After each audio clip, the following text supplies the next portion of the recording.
Hello and welcome to Let's Talk Loyalty and Loyalty TV, a show for loyalty marketing professionals. I'm Paula Thomas, the founder and CEO of Let's Talk Loyalty and Loyalty TV, where we feature insightful conversations with loyalty professionals from the world's leading brands. Today's episode is hosted by Carly Neubauer, Managing Director of Elevate Loyalty, an Australian-based company specialising in loyalty and incentive services. Carly is also the Managing Director of OneTap Group, a UK-based company providing loyalty payment services. Enjoy. Hi, I'm Carly Neubauer, Managing Director of Elevate Loyalty and OneTap Group. Today I'm speaking with Han Bailey, otherwise known as Loyalty Royalty, with a wealth of experience in the industry. Having worked with some of the biggest brands and loyalty programs in Australia and the US, Han now consults to a range of businesses and mentors upcoming loyalty talent. With a commercial lens on loyalty and a true understanding of developing a program from the ground up, please enjoy today's conversation with Han as we hear all about her journey from starting in loyalty by accident to building and delivering some of the biggest programs we all know and love. Hi, Han, and welcome. Great to have you on the show today. Oh, thank you for having me. I'm really excited about our chat. So for this series, we have two really important questions at the start that we love to ask. First question for you today is, please tell us your favourite business book. Well, I'll tell you my favourite business/life book, and I've just recently completed a book by Edith Edgard called The Gift. Now, this book is phenomenal. I don't know if you know about her and her background, but she was a ballerina and she was put into concentration camp during the Nazi invasion. And what was really compelling about this book, and I couldn't put it down because I read it in like a week, couldn't put it down because of her way of controlling her mind. Now, they could take everything away from her, but what they couldn't take away was her mind and her ability to see the world in a positive, different light.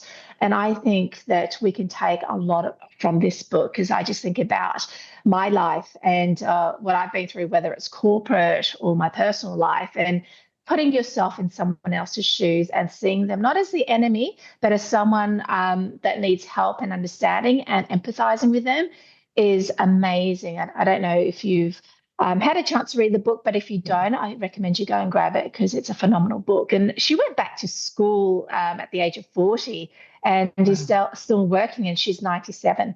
Like, that is absolutely amazing, isn't it? And the courage to withstand that, and then, as you said, show empathy is just amazing, really. Yeah. Wow. Fantastic. Thank you for sharing that. And I did, since we first met, read it after your recommendation, and also agree, highly, highly recommend. It's phenomenal what she has done and achieved. Absolutely. Thank you for sharing that one. And also need to ask you, obviously a very popular question on this show, which is your favourite loyalty program?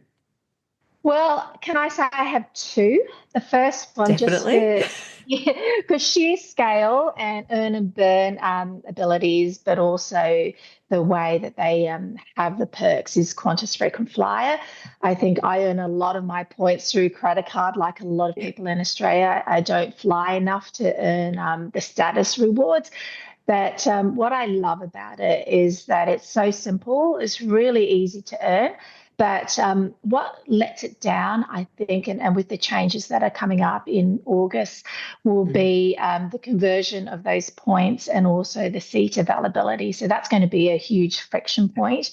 And it'd be interesting to see what happens when the changes take effect. And I will book my around the world trip one day. I've got about 600,000 points. I don't think that's enough yet. Awesome work, though. Good job. And then I think my second program, just for its simplicity, is the EVT program. And I say it the QT quite a lot. And what I love about it is I'm a gold member. It's really simple. They give me a welcome drink when I check in, and they give me early and late checkout. So that's all you really need for a hotel loyalty program. I think where they fail, and I've experienced this when I checked in Canberra, was that the team members didn't know much about the benefits. So that could let itself down if it's not fully entrenched within the organisation and the execution of it isn't as seamless as you'd like it to be. You've probably touched on a challenge that so many loyalty professionals face is the rollout and how to train large teams and staff across different venues, if that's the style of program it is as well. And this is why I love talking to you, because you have such a good critical analysis of loyalty as well, and good insights, even though it is still your favourite. I love it. Look, I've been designing loyalty programs for about 18 years. And every time I design a program, the biggest challenge is how do you embed this program within an organization and how do you make your team members love it? Because if they love it, customers will love it. If they understand the benefits, your customers will understand the benefits. If they are a part of the program, if they're members of the program, they'll be able to articulate how you earn, how you burn, and why you should join this loyalty program. So I think a lot of companies do spend a lot of time training their team members, but it's the ongoing engagement. And if you work in retail staff turnover quite often. So it's how you keep new team members aware and engaged and trained in the program, but then also how do you ensure that your existing team members are still excited about the program since it was launched to now. It's really interesting, like putting a lot of time and effort into training is so crucial into the flawless execution of a program. Absolutely, no doubt. Do you have any key tips or hints on that one, actually? Have you had any good experience around how you would recommend? Yeah, absolutely. Make it fun. I think everyone knows that incentives are great, so money talks. A couple of the programs that I've worked on in the past, they've incentivized their team members for signing up, loyalty team members. Now, that's got a benefit, but it's also prone to fraudulent use as well. So you've just got to monitor it through reporting. Quizzes, back of house quizzes, reminders, as well as, nominating the staff with the most sign-ups or, shouting out and sharing stories of staff success as well, which is really important. Yeah, so true.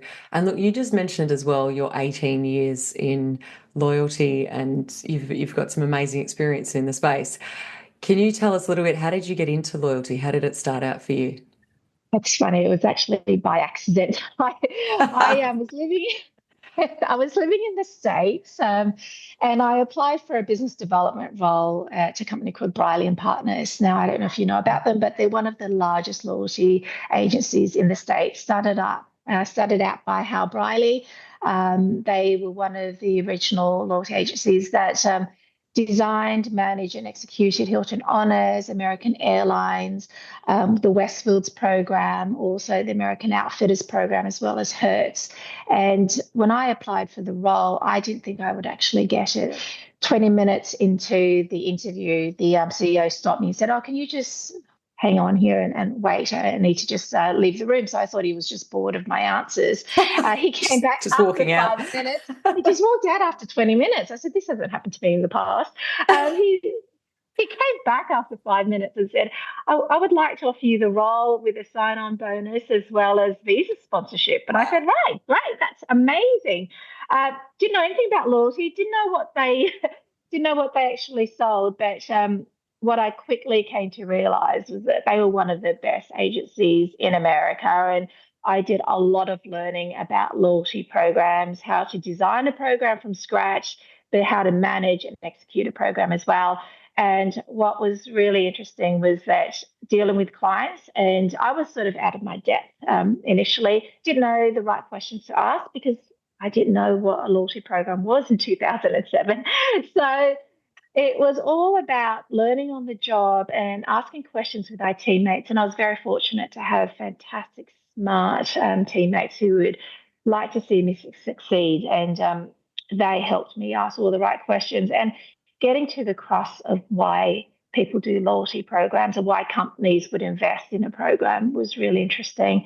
So I spent about nearly 3 years at Brierley Partners and decided to come back to Australia in 2010. And when I came back, the industry was in such early stages of loyalty. You still had your punch cards, at the cafes. Yes. The cardboard punch cards. You would have a couple of loyalty programs, but a lot of the specialty retailers, they didn't really have a loyalty program internally.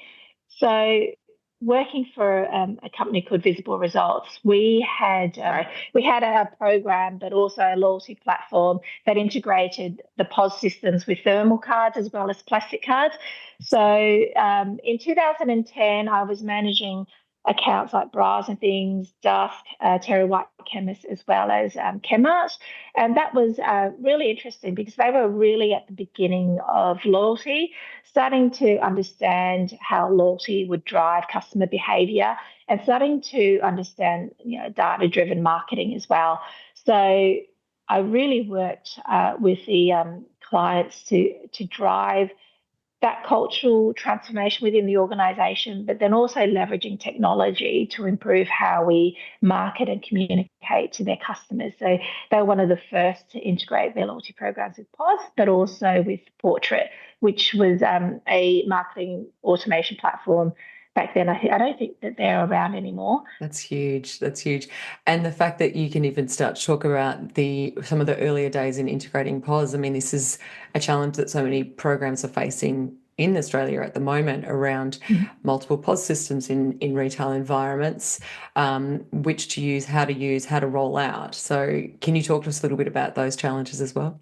Oh gosh, yes. So with every client that I've worked for, whether it's an internal role or an agency role, if you look under the bonnet, their IT systems are a mess. It's always bad, like you put a Band-Aid on everything.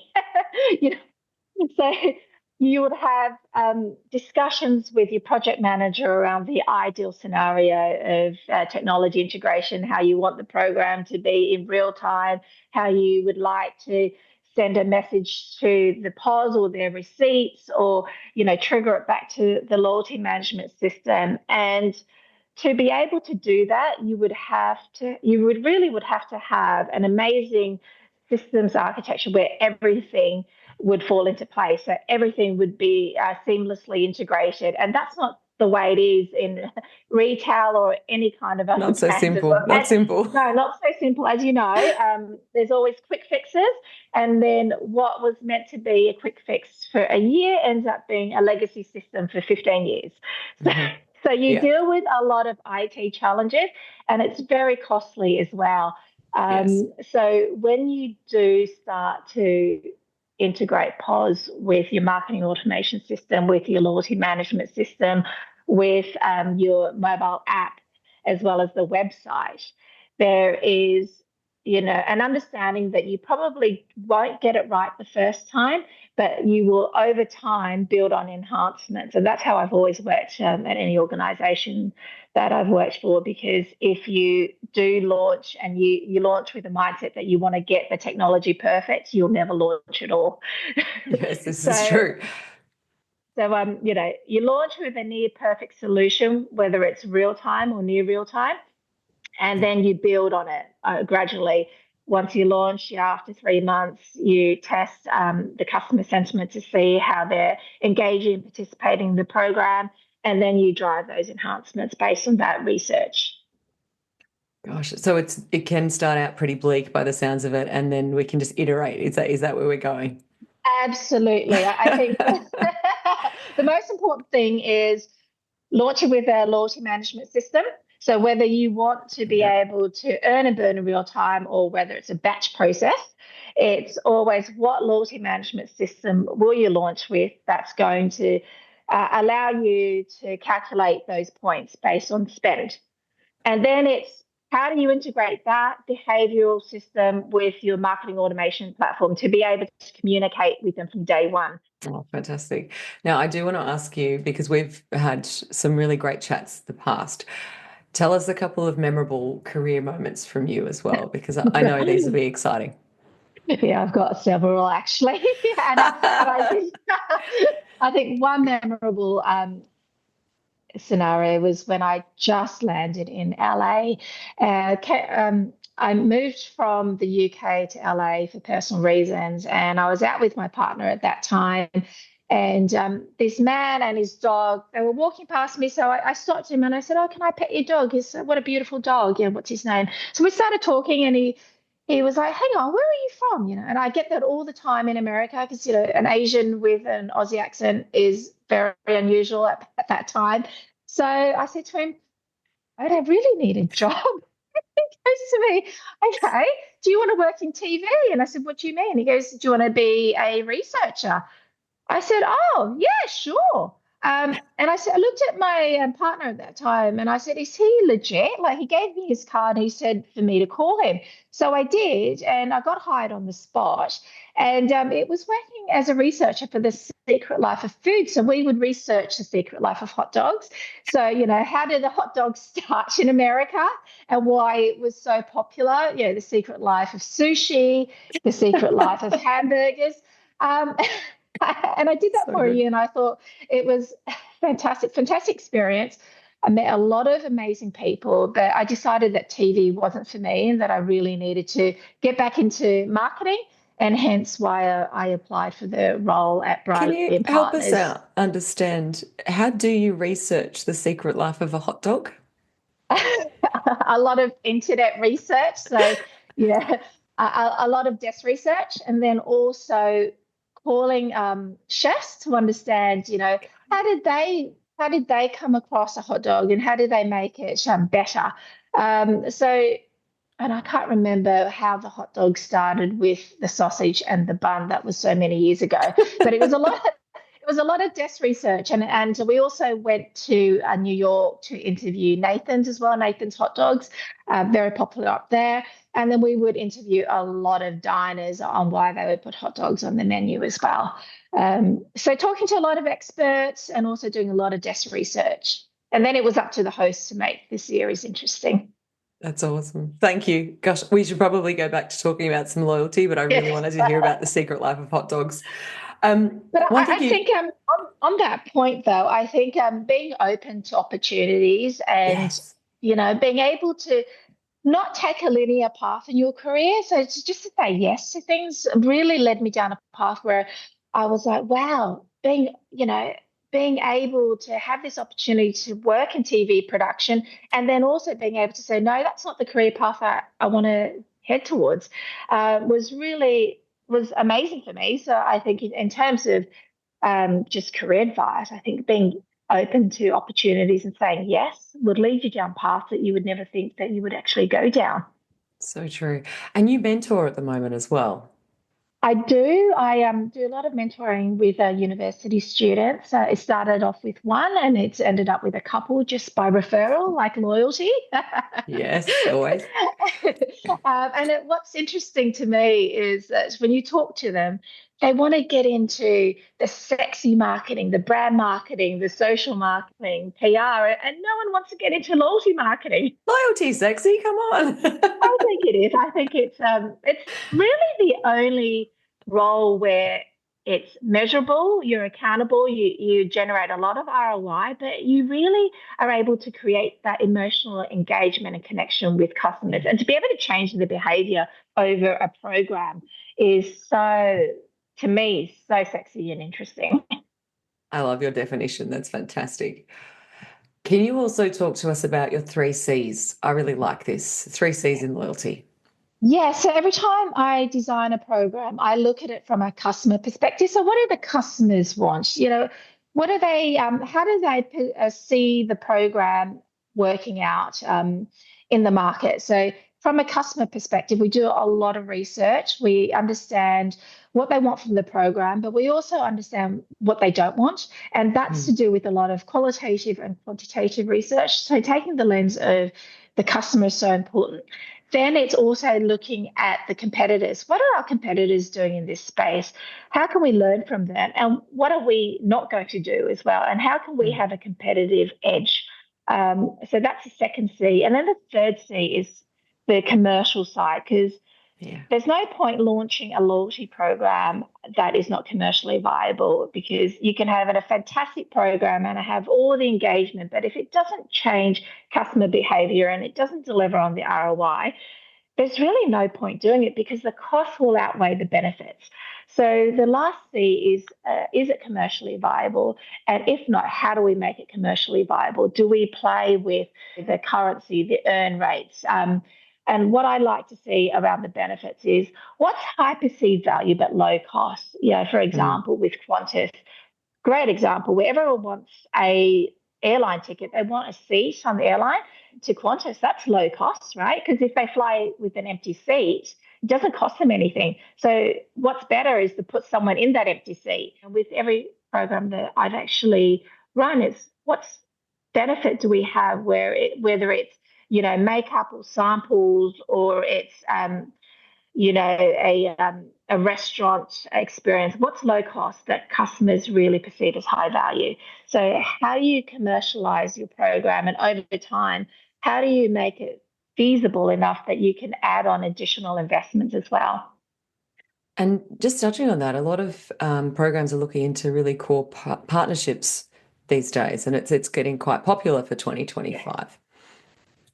I think partnerships is a great benefit to loyalty programs. It drives that value as well, especially complementary partnerships. And when I was working for a retailer, but also an entertainment organization, we would look at what partnerships would elevate the experience. For example, if we were marketing a hotel, what additional benefits could we bring in to drive that value, whether it's a hotel offer, whether it's a champagne offer, whether it's a transport offer, what's going to drive that engagement, and what are the complementary partnerships that you can actually deliver to a customer that will make them a bit more sticky to your brand. So we would always look at partnerships to add more value to a program.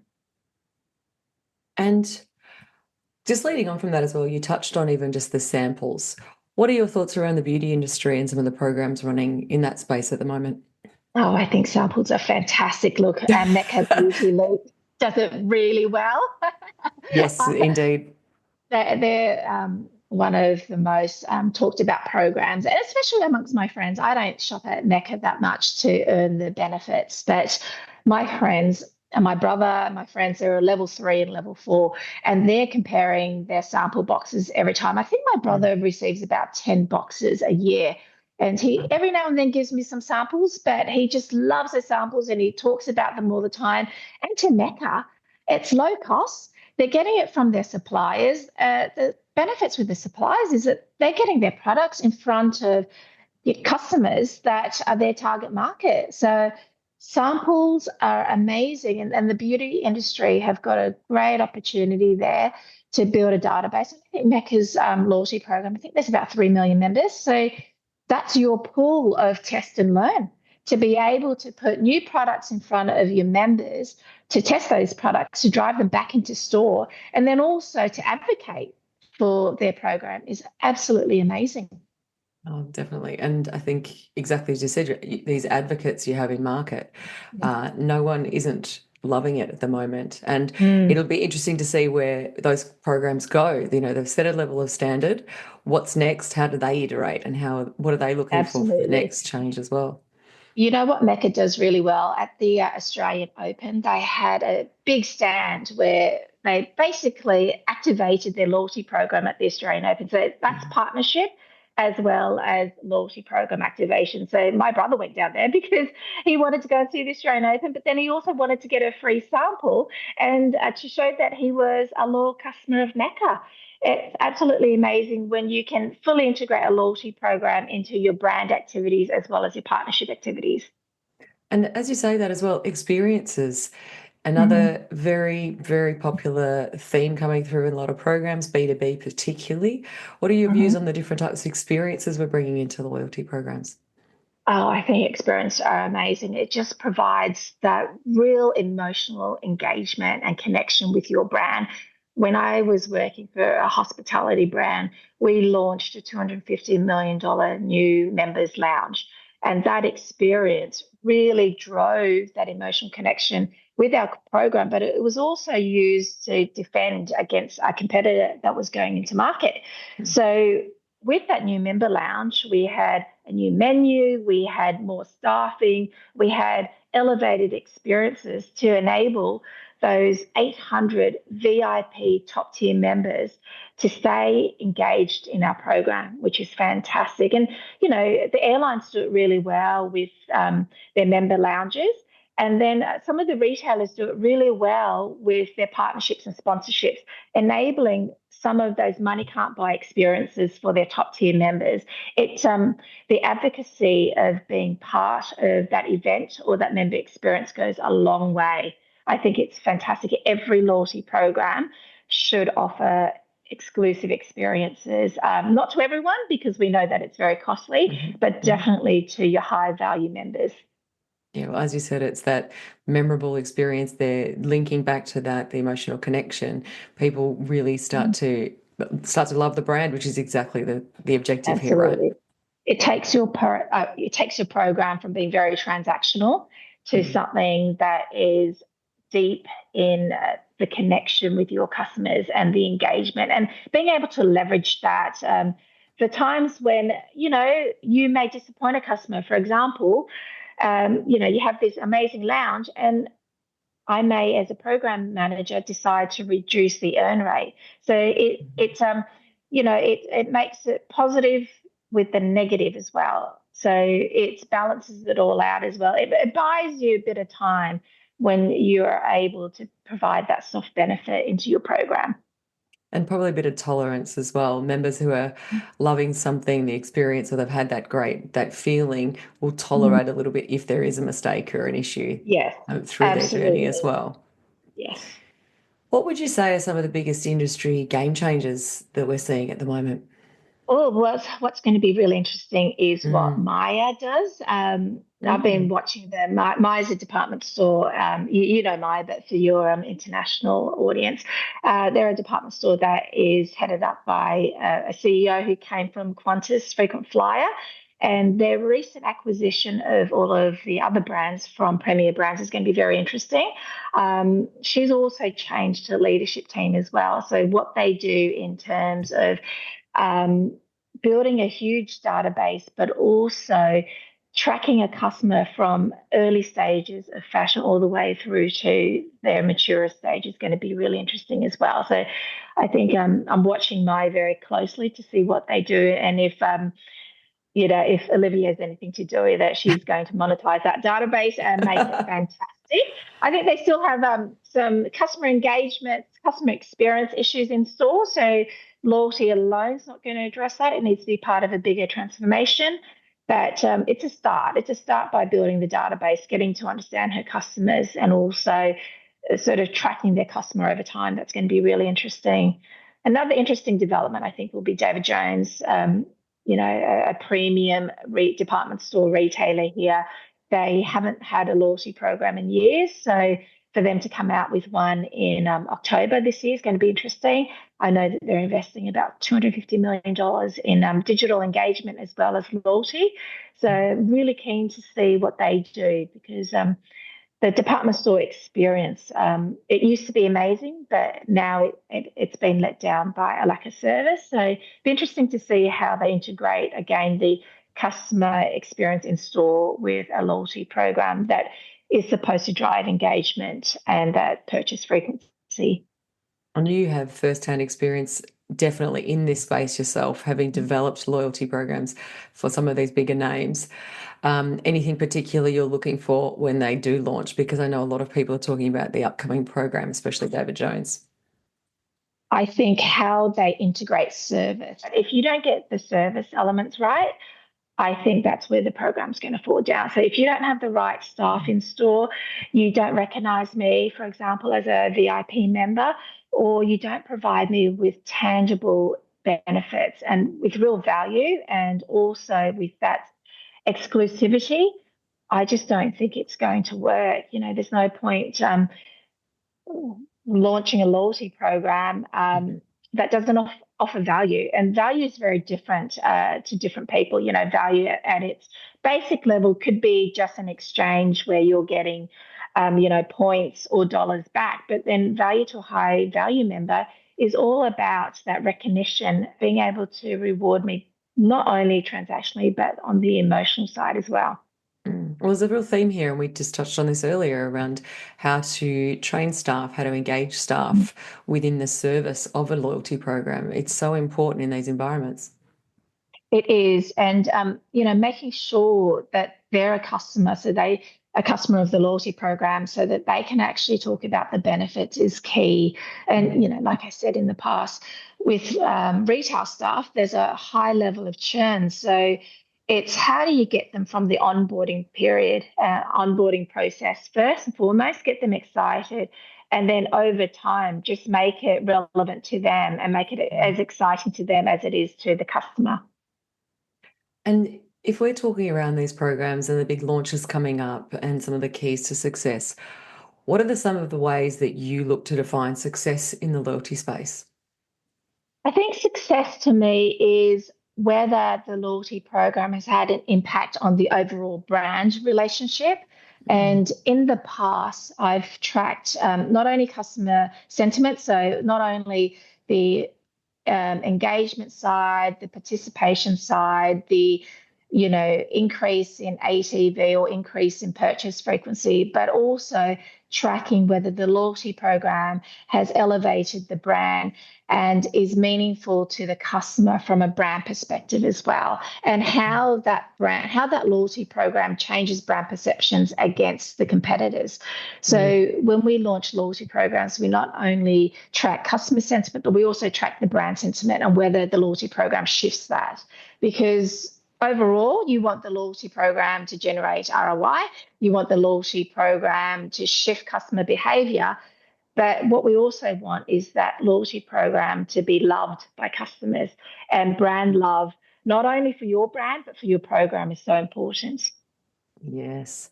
Look, one thing I love to talk about is the good, the bad, the ugly of loyalty. How can we discuss this today? I'd love to hear your maybe bad. Let's go there. The bad, when you take away a benefit without understanding the consequences, I think. Oh, I that's so won't fun. name names, but there's been several programs that take away benefits without understanding how that's going to be perceived within the market. And one brand took away that benefit, but then quickly reinstated it due to customer sentiment. So I think that is a bad move. And another bad move is calling a loyalty program or a rewards program without any true tangible benefits as well. So sometimes companies will launch a rewards program, collect the email address, won't communicate to them, and they won't provide any type of value. So that's not real loyalty, is it? It's a newsletter. And maybe what do you think is the best? Let's go with the good.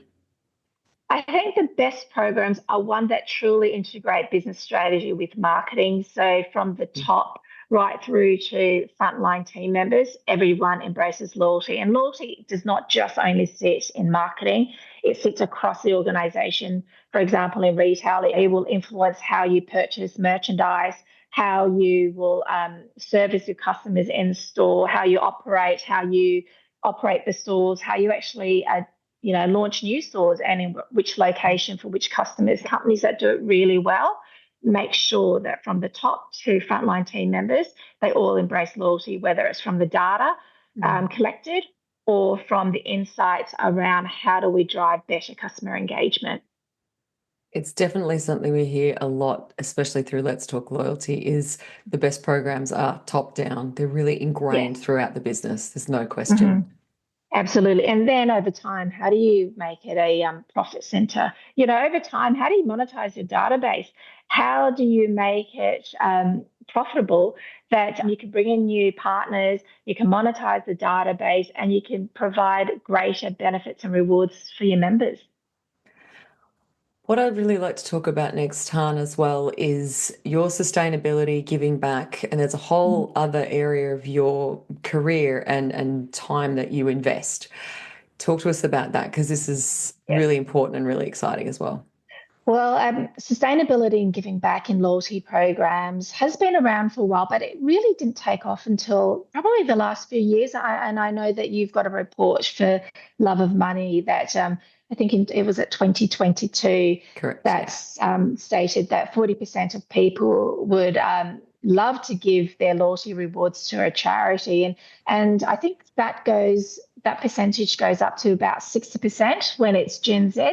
So younger customers love charity. They love the sustainability. What I've been doing over the last year is working with charities. I'm on the board of two charities. One is for unemployment, and the other one is for helping women and children who are facing domestic violence and homelessness.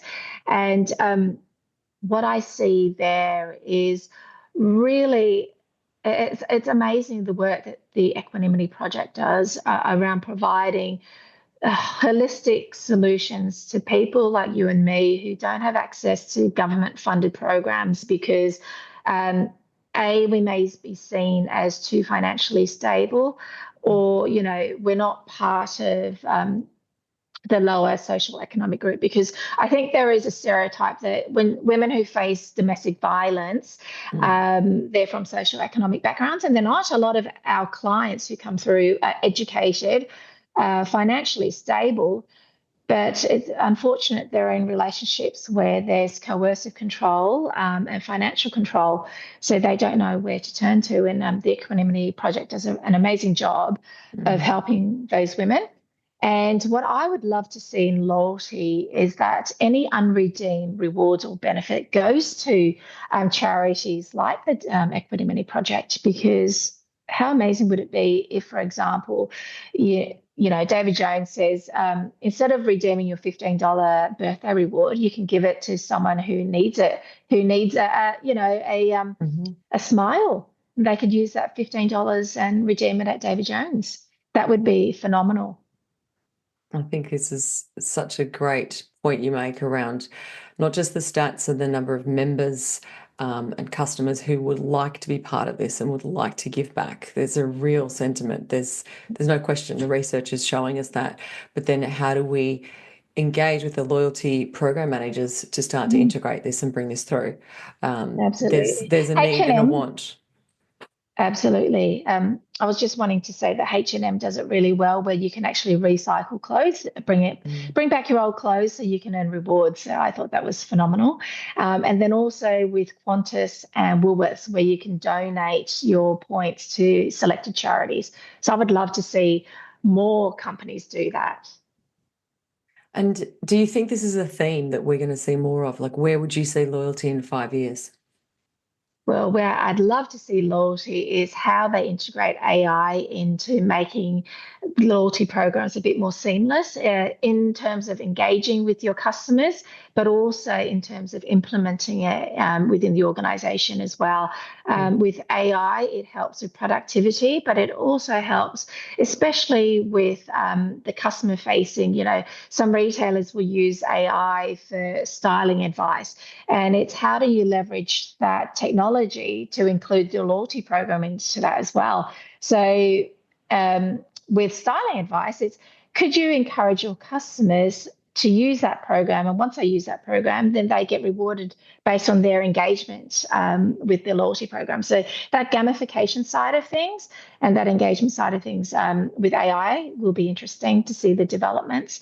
And then also, I think in 5 years' time, I would hope that a lot of the program managers who have launched their programs this year continually evolve with societal trends as well as consumer trends, because you would hope that they would integrate, for example, sustainability or the cost of living, as we're seeing now, into the loyalty programs in the future as well. So a program that doesn't evolve over time won't be relevant to customers. I would hope that in 5 years' time, their programs evolve and they become more engaging, and they integrate technology as well as data.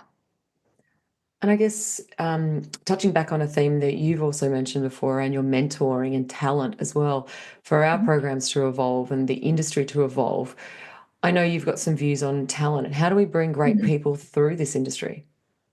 I think we need to really rebrand loyalty marketing. I think The sexy bit, yeah. the sexy bit, and I know that universities are teaching it now, that when they leave university, to be able to have, instead of a marketing graduate program, you could have a loyalty graduate program where you help them see that loyalty is one part, psychology, one part data, one part technology. And it's how do you combine all three of them into creating not only communication programs, but also programmatic loyalty that really creates a difference. And, being able to promote the benefits of loyalty to graduates is really important as well.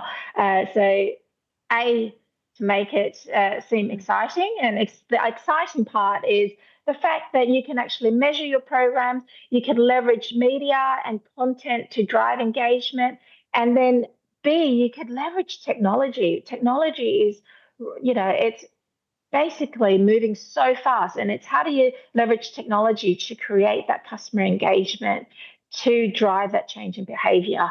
That's going to be really interesting, and I think it would be quite exciting as well, because it's the only marketing stream that leverages both content, strategy, data, as well as technology.